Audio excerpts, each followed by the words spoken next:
All right, hey everyone, welcome to our 40th episode of Brew Talk with Mr.Beer, special 40th episode. Woot. Woohoo, got a guest back. I know it's been a long weeks of my face, so I brought back a more handsomer gentleman that we can look at here. So like I said, my name is Robert, this is Zach, brewmaster extraordinaire. Appreciate you taking the time to watch, taking the time to join us. Before we dive into our topics, a few house cleanings. If you have any questions, make sure to comment on the post, email customer service, chat with customer service. Any topics you want to see us talk about. I mean, we're always looking for new ideas and interesting things to do. So send them a chat. Zach and Ashley will get back to you pretty quickly. Well, topic today. So before we dive into our topic, let's talk about what we're drinking. Sure. Which is relating to something that will be coming out tomorrow morning. So keep it on your inbox. What do you got? The Camp Out Stout, nice smoky stout. Good, delicious. That was a good one. So I have our peanut butter fingers stout, which is basically sums it up as peanut butter stout. It's so good. We will be releasing 3 new recipes. These are 2 of them. We'll have 1 more. It'll be coming out tomorrow morning to kick off Stout Month, which starts February 1st. So we're a little early, but you know we like to play things a little early. So there'll be a good stout sale going on and stuff like that. So make sure to keep an eye on your inbox. Tomorrow morning, it'll be hitting your way. All right, so quench my palate here. So today's topic is 6 home brewing mistakes to avoid on your next brew. Who better to have than brewmaster extraordinaire? I mean, Zach, how long have you been brewing beer for? Since 2000, so a while now. 20 years now. It's a long time. All right, so we got 6 tips. We're gonna run through it. We're just gonna kind of talk about it and let you guys know. If you want to read about the tips and stuff like that we talk about, it'll be on our blog page, mrbeer.com/blog. Keep it on our blog. We're coming out with a lot more content. Yesterday, we released a post about Zach kind of built out a brewing calendar that we're using into our blog post. So it was beers to brew to enjoy in spring. Because brewing, you got to plan a little bit ahead. You know, I mean, it's cold right now, but everyone's ready for some spring. Time flies, so get these brews done. You'll have them when you want them. Yes. All right. So number 1 is don't underestimate the power of sanitization. It's a hard word to say. It is.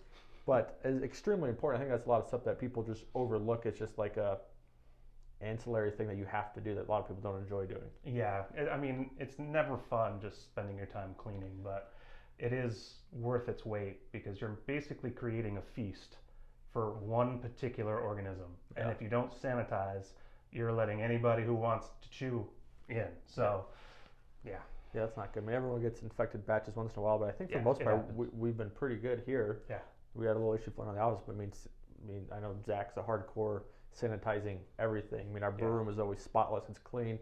Everything goes in its place. Everything is clean because if not, you're just going to get wild bacteria, things floating around. So, I mean, don't overlook that. I think that's, I think when you first start brewing, that's something you really focus on. Yep. Once you're like 10 brews in, you're just kind of like, and you can wing it. And that's when you can start getting bad batches because you get a little lazy with that part. Exactly. I'm definitely guilty of that myself. It's so worth the extra 5 or 10 minutes just to make sure everything's cleaned, put away, spotless at the time when it's easy to clean, rather than once it's dried on or anything like that. So that's the most important stuff. Don't overlook that. All right.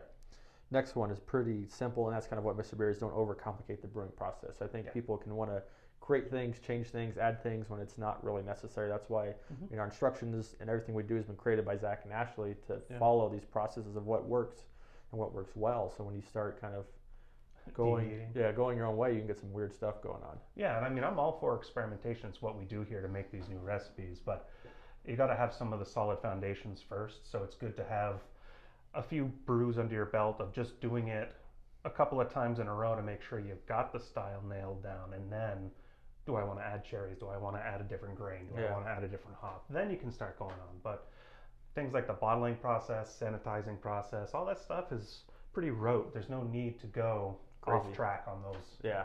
No, definitely, So make sure you're always following the instructions. The most updated instructions are always on the product page on the website. Website is key. Search is working good. Search what you're looking for. We got that fixed. I know that was a little bit of an issue for some people.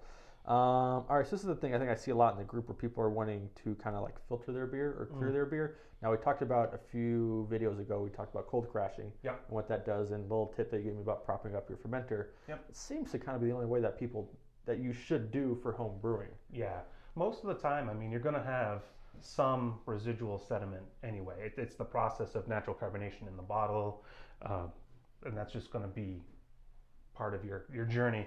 But that's why we always drink out of glasses. But I mean, there's so much that can go wrong in the process anyway, that Yeah. adding these additional steps and aerating your beer with a filter, even if you're doing it slowly and carefully, can still get you that wet cardboard oxidized flavor, introduce infection, all sorts of stuff. So just throw it in the fridge, let it cool down. Yep. That'll settle everything out, and it'll be as clear as you can get it for homebrew.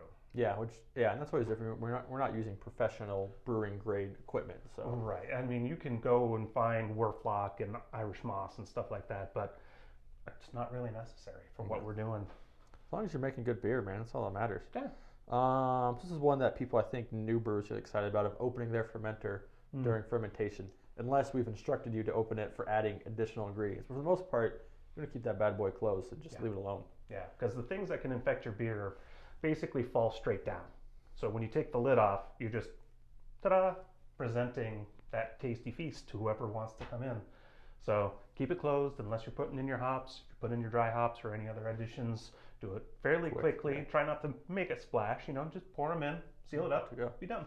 Quick and easy. Quick and easy. And maybe make sure you don't have fans going on, stuff like that, dropping some dust in that bad boy. Exactly. Yeah. A lot of air movement can Cause issues. Yeah. Definitely, yeah. This one's easy. And you see this a lot, just don't rush the process. You can't make beer ferment any faster than what's going to ferment. No. I mean, this yeast has been specialized and developed for its speed, its ability, its flavors. It's as good as it's going to get. Yeah. Let it do its job. Yeah, that's Give the them thing. the food, is let even- them eat it. Yeah, even with our standard cans, I mean, that's Cooper's yeast that they've been using for forever. I mean, they've been brewing beer for 150 years. So when, these things that we tell you guys, it's not just us pulling facts out of the air. We work closely with the brewmasters over at Cooper's Brewery to design everything that we're doing to make sure that we're creating the best beer. And our own experiments with those yeasts and ingredients. So we did, at the beginning of last year, we did rigorous testing on temperatures. That was it. We just varied temperatures in our brew room to see what brewed the best and what got the best flavor. Yeah, and that's for that Cooper's, that 70-degree mark or higher is actually preferred. Ideal, and that's when we bumped our temps up, and now that's what we ferment everything at. We're using US05, the wheat yeast, the wheat, all of them. Belle Saison, Nottingham, all that stuff. Our brew room just sits at 70. And and it works perfect. Dude, everything we turn out is phenomenal. Now we kind of touched on it, but leads to our last topic, is maintaining the proper temperature. I think that's key, especially during winter and summer. It's tough. Yeah, it is. I mean, it's the nature of the beast, especially if you don't have a room that you can just set them in that's fairly stable like we have here. But small changes in temperature day to night isn't a huge deal. You can have like a 3 to 4 or even 5 degree swing just from a cool night to a warm day or vice versa, whatever. But it's the big swings, the 10-degree swings that can really give you some funky flavors and slow the process down or cause mayhem. Cause some issues. Yeah, and we did a few. So there's 2 videos, one on how to keep your fermenter warm during winter and then cool during summer.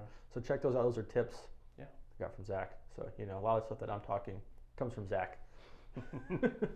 That's it. But yeah, so check all that stuff. Check out our blog pages. There's a ton of old stuff in there, a ton of history there. We're kind of redoing some things. Updating some stuff, some tips, all that jazz. That's going to wrap it up for today.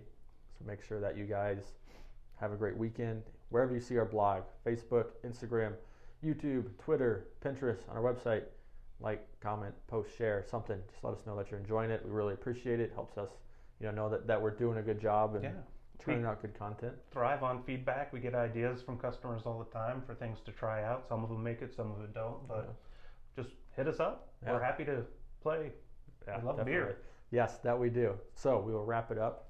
Hope you guys have a great weekend. Enjoy the Super Bowl. Drink a homebrew. Share a homebrew with a friend. If you're throwing a party, going to a party, take a batch of beer with you.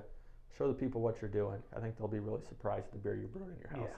Show them you can kick some butt. There you go. All right. Cheers, guys. Cheers.